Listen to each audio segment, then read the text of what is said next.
la kwanza kwa kipekee lazima tumshukuru Mwenyezi Mungu kwa kutupa kibali kwa kufika Babati hapa Manyara. Ni jambo kubwa kuliko jambo lote. Lakini jambo la msingi kuliko lote, klabu ya Yanga tunahitaji kuchukua point kwa kila mechi.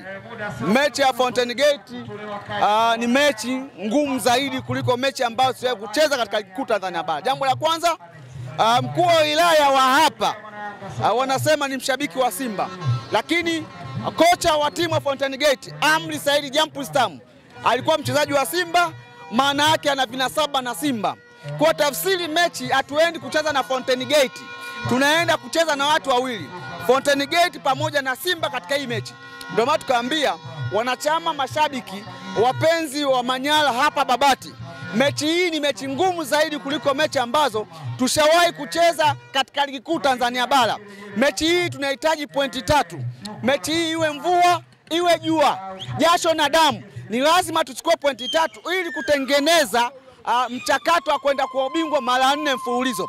Ubingwa mara 4 mfululizo hautanoga na hautakuwa bora zaidi bila kumfunga Fountain Gate nyumbani kwake, kwa sababu upande wa pili walikuja katika ardhi hii ya Babati wakapata sare wakashangilia. Sisi tunahitaji kupata pointi 3 ili kuonesha tofauti yetu sisi na watu wengine.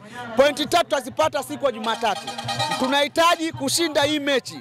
Tunahitaji umoja wa watu wa Manyara. Tunahitaji nguvu za watu wa Babati. Tunahitaji kila mwanachama wa klabu hii kutoa jasho lake, kutoa muda wake, kutoa nguvu yake kupigania klabu hii tuweze kupata pointi 3 kwa ajili ya kutangaza ubingwa mara 4 mfululizo.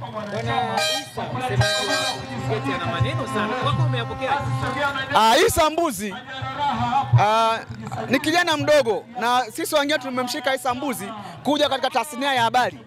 Isa Mbuzi anaanza kufanya kuwa msemaji au kuzungumza katika habari ni mwaka 2018 ambao mimi nimshika nikampeka Global 2017.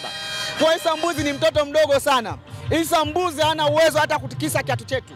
Isa Mbuzi hana mamlaka, hana nguvu hiyo. Lakini kwa sababu ni afisa habari anataka kuchagiza hili watu wa wengi.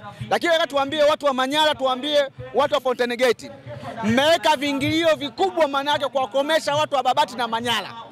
Yaani watu wasimuone Stefan Waziki, wasimuone Pacome Zouzoua Zidane wa Afrika mwenye bongo mguuni, kwa kuweka viingilio vikubwa kwa kukomesha. Inawezekana mapato mkapata, lakini Yanga ikachukua pointi 3. Hivi viingilio manake sio rafiki kwa wakazi wa Manyara, sio rafiki kwa wakazi wa Babati.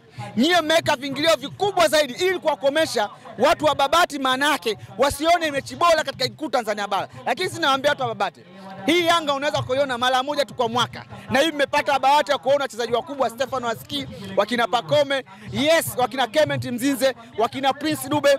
Wachezaji hao ambao unapata bahati mara moja kwa mwaka, na tunaomba siku ya Jumatatu mje. Jumatatu wafanya vitu viwili.